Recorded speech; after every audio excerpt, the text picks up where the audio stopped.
Man, interesting. Okay, well, I'm super glad, man. So that's really good if you're able to, that's so important, man. People don't understand how important it is to have excellent customer service because Oh yeah. you're doing this without even running ads. Imagine when you start running ads, you'd probably be inundated. Yeah. Which is too much work, to be honest. You have to bring in more people and stuff like that. Yeah. So that's pretty good that you're doing this, man. And thumbs up, man, for turning a negative situation into something better. Appreciate it. Yeah. And yeah, I mean, I try to kind of operate because I see how like you have such good connections, with your like customers and like everyone that's working with you and stuff. So that's kind of how I am now with my service and stuff. Like I'm in group chats with all my clients. I'm talking to them, like create friendships with them. So I mean, you have a great business and I'm trying to replicate it, even though it's a different service, but just the way, you treat everyone, have that connection. It's awesome. Like you couldn't get better than that. Yeah, man, appreciate that. It's super important for us because, like you said, you said it yourself. You see their business is sort of like your business. Yeah. And we're in this for the win-win. I know, like with the card brands, they only care about the card holder. We care about protecting the card holder, but we also care about you as well. Exactly. So we create that win-win scenario. We're not like the kind of company where someone can buy your product and just instantly create a chargeback. No, it doesn't work like that, right? Yeah. We have the chargebacks in-house. So we have certain tools and software. We partnered up with Visa as well. And you can't just create a chargeback. And, little Johnny or Susie can't just use their mom and dad's card and the mom and dad call back and say, oh, I didn't authorize it. I don't know about it. Well, we see the card was used in your home. So if somebody didn't, you need to press charges against your little son or daughter, right? Yeah. So we're protecting you as well. We want that relationship because we want you to grow. And, I know I keep hearing about so many people saying that they have restrictions on how much they can process. And it's like, why would you penalize somebody? Well, that's the thing, because not only do I have the sourcing agency and stuff as well, but I run a lot of e-commerce stores too. Okay. And yeah, so I mean, one of my stores like a couple weeks ago, it did 175,000 in a single day. Wow. So, but the thing is, all that money got held.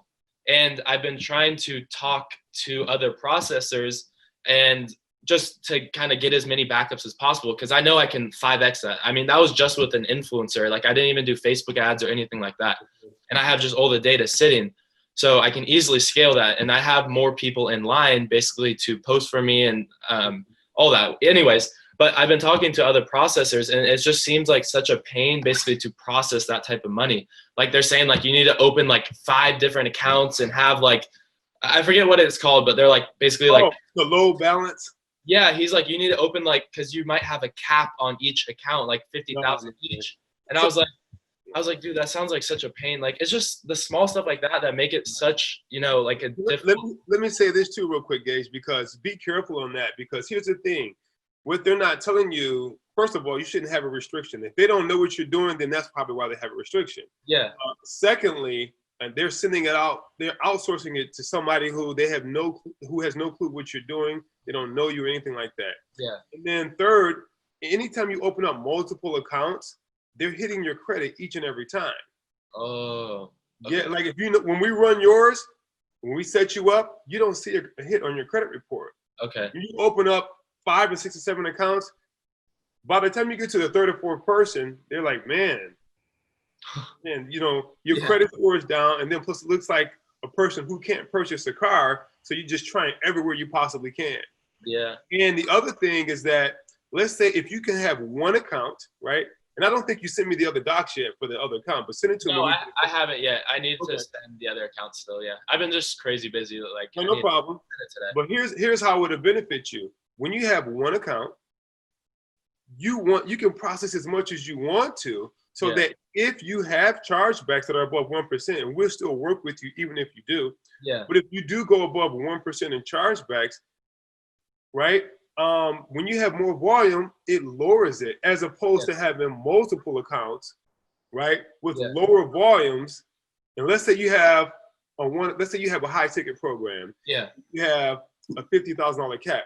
But if you get one chargeback, it's probably going to take you above 1%. Yeah.